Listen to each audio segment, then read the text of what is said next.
142వ కీర్తన మొదటి వచనం.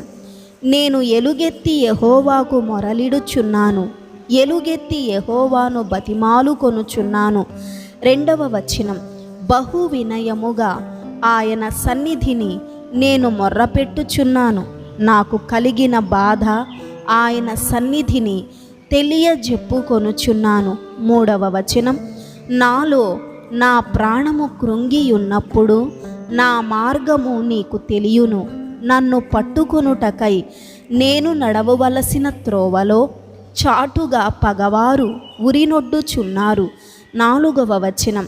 నా కుడి ప్రక్కను నిదానించి చూడుము, నన్నెరిగినవాడు ఒక్కడును నాకు లేకపోయెను, ఆశ్రయమేదియు నాకు దొరకలేదు, నా ఎడల జాలిపడువాడు ఒక్కడును లేడు. 5వ వచనం. యెహోవా